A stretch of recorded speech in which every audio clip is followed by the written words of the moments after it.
competition, I did play with LA Football Club. I've been really impressed by this team. But to be honest with you, when you have so many young players in the room, it's kind of a different period than when I was there back in the days. They are doing a great job, but I think they still need some time to compete for the title race. They are quite there, fourth at the table, but I think they are really happy to have Cole Palmer back. He's already on the score sheet, but I think they need time to fight for the title race, and consistency, and maybe a number 9 who will, help them to win something. I believe the players in the room are very talented, but maybe not proper 9 like back in the days. Didier Drogba was amazing. So don't get me wrong, they are very good, talented players, but I think we've seen the stats before, and they need to score more goals, I think. We'll show you the graphic that you're talking about, Olivier. You're talking about experience, you're talking about number 9. I wonder if you're talking about yourself, actually. Well, it's too late. But this is the curiosity of Chelsea this season. Yeah. When they have whoever has started as the number 9, the central striker, in the starting 11, they've contributed only 1 goal. Yes, Joao Pedro has scored more than that, but operating as a 10 quite often there.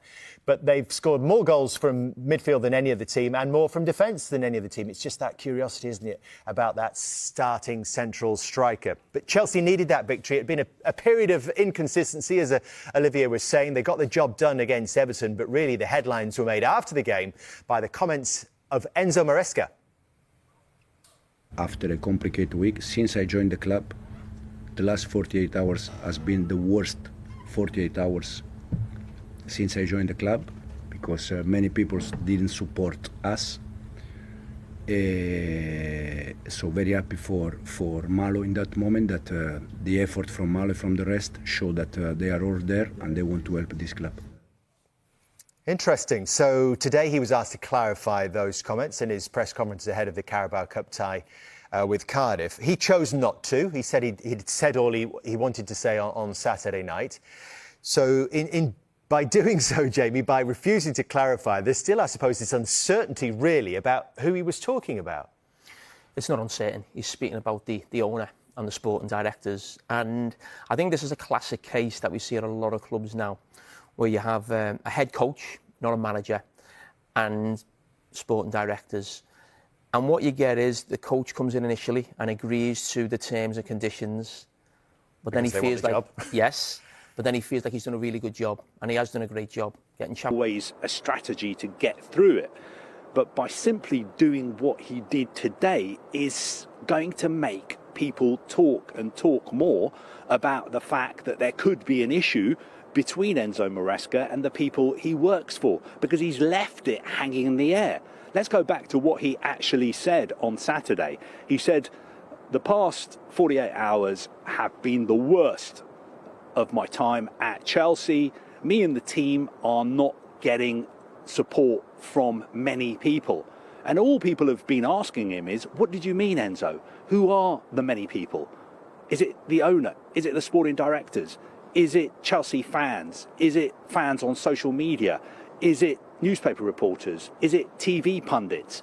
And what he's doing is refusing to answer, refusing to clarify his comments. And that means when there's a vacuum, people are going to come to their own interpretations.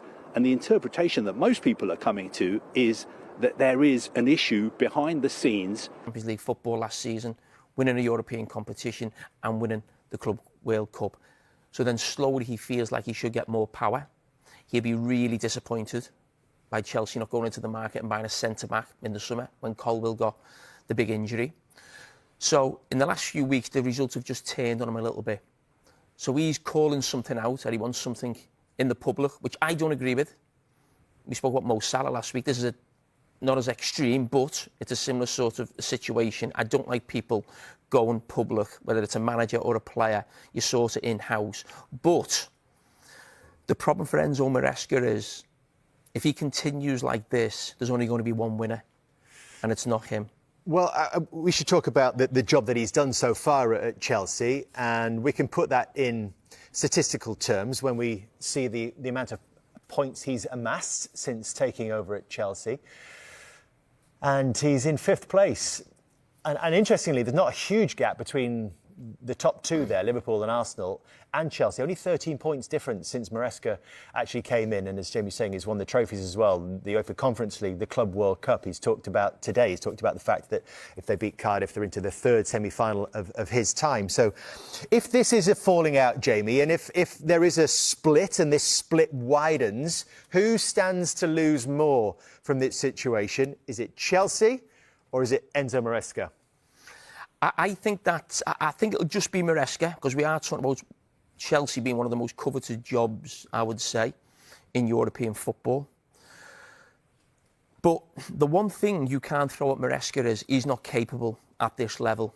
We're talking about Manchester United tonight and Ruben Amorim. We're going to speak to him later in the next part. And there's still that question mark. Is he capable of coaching at the highest level against the best coaches in the Premier League? We don't know. I wouldn't say that about Maresca. When you look at his record, it's fantastic what he's done, because I think the actual squad of players Chelsea have, they're nowhere near competing with those top 3 teams. So for Maresca to have done what he's done so far, and that what makes him feel confident enough to try and take the owners on or the sporting directors, because he feels, I've done enough. I'm not sure I could do much more than that. And I'm not sure he can with the squad that they've got. But going forward, where can Maresca go that's better than Chelsea? I'm not sure. Now, Chelsea as a club will feel we can go and get another manager. They could. Could they get someone better than Maresca? Maybe. But when you look at what's gone on at Spurs in the last couple of years, when you look at what's gone on at Manchester United in a couple of years, you can easily go and get a manager who is not at that level.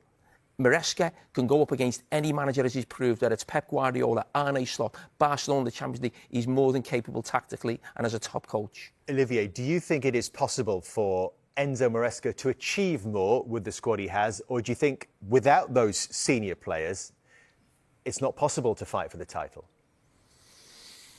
As I said before, he needs a striker who is consistent. He needs to find the good player, the player who will score goals every single week. He's got so many talent in the room, but I think he need maybe more experience. The squad is very young. And he's doing well. You see the records like since August 24. He's there and he's competing, he's fighting with top teams, as we said, with amazing squads. Maybe needs he feels he needs 1 or 2 more players, maybe one centre back and another proper number 9. But I like a lot talking number 9. I like a lot Delap.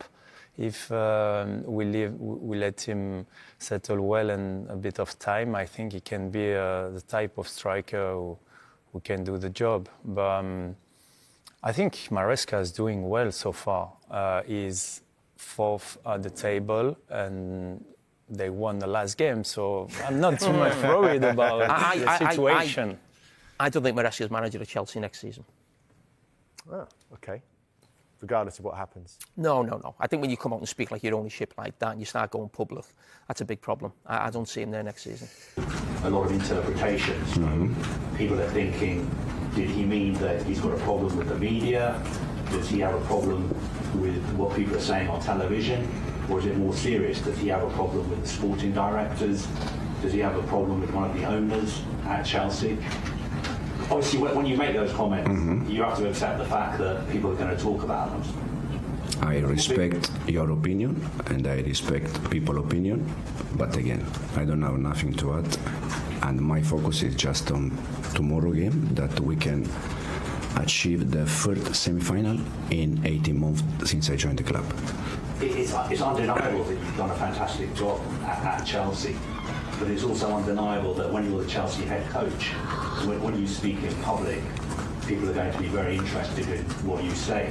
And everybody in the world of football is now saying the Chelsea head coach has a bad relationship with the Chelsea sporting directors, he has a bad relationship with the Chelsea owners. We are in an era where everyone can say what they think. I respect people's opinion. I respect your opinion. But again, I don't have nothing to add. My focus is just on tomorrow again. But it's not my opinion. It is you've opened a can of worms. I'm not saying your opinion. I said all of you people's opinion. I respect, no problem. We are in a moment that everyone can say what they think, and I already answered to the question. Just focus for me on tomorrow, and what I said after Everton game, I already spoke about that, and I don't have nothing to add. So are you happy about the fact that people are saying you have a bad relationship with the sporting directors, you have a bad relationship with one of the owners, you don't like feedback from them? Because you said something extraordinary. You said this was the worst 48 hours of your time at the club, and then you didn't explain that. You don't think Chelsea supporters deserve an explanation? I said after the game that I love Chelsea support. They deserve the best. And again, I don't have nothing to add. Okay, are you happy being the Chelsea head coach? Are you committed to Chelsea 100%? Absolutely, yes. Well, let's now join our chief correspondent, Kavi Solokol, who had that exchange with Maresca. Kavi, good afternoon to you. So Maresca, given the opportunity to perhaps diffuse this situation, if that's the right word, but it looks as though he's chosen not to.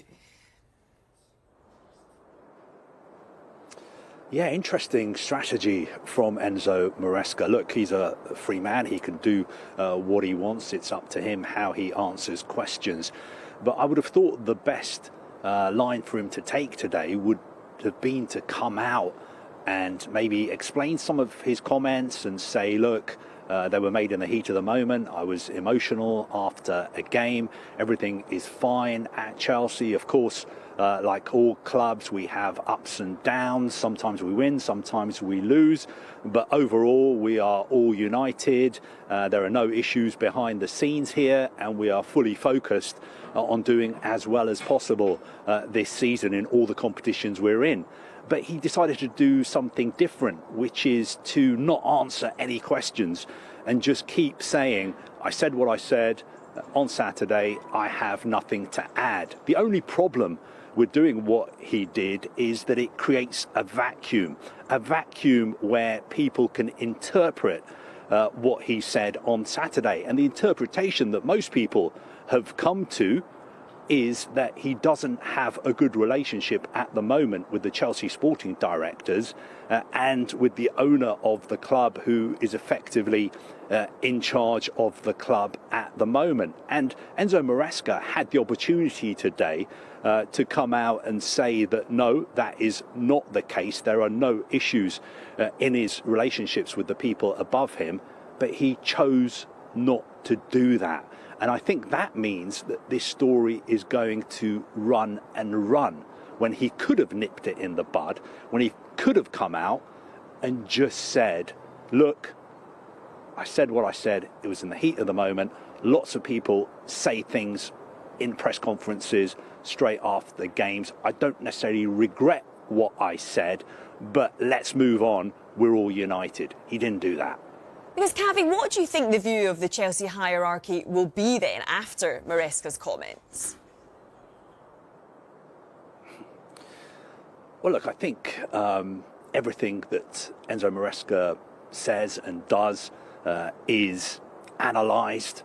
I know people at Chelsea will obviously be watching that news conference. I don't know. I can't speak for the people at the club, but I would assume that they would have thought that he would come out and try and draw a line under this and give some kind of explanation. No matter what kind of PR crisis situation you're in, there's always a path that you can take. There's